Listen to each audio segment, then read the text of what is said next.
ఈరోజు చెన్నైలో నా లాస్ట్ డే. ఆఫ్టర్ 8 మంత్స్ తర్వాత నేను టోటల్గా వెకేట్ చేసేస్తున్నాను. ఈ 8 మంత్స్లో చెన్నై చాలా ఇచ్చింది నాకు. చెన్నైలో నా కెరీర్ స్టార్ట్ అవ్వకపోయినా నా కెరీర్లో గ్రోత్ మాత్రం ఇక్కడే స్టార్ట్ అయింది. రోజు ఆఫీస్కి వెళ్ళడం, పండగలు వస్తే ఇంటికి వెళ్ళడం, ఇలా అలా 8 మంత్స్ గడిచిపోయాయి. డే 1 ఇక్కడికి వచ్చినప్పుడు నాకు ఫ్రెండ్స్ కానీ ఫ్యామిలీ మెంబర్స్ కానీ ఈవెన్ భాష కూడా రాదు. బట్ ఎలా సర్వైవ్ అయ్యానో కూడా నాకు కూడా తెలీదు.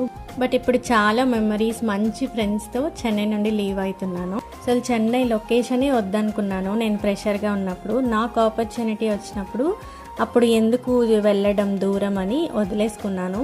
బట్ లైఫ్లో ఏ ఆపర్చునిటీ కూడా వదులుకోకూడదు. ఎందుకంటే ఆ చిన్న ఆపర్చునిటీ కూడా మనకి చాలా మంచి రిజల్ట్స్ వస్తాయి. ప్లేసెస్ మారడం వల్ల చాలా నేర్చుకుంటామని నేను రియలైజ్ అయ్యాను.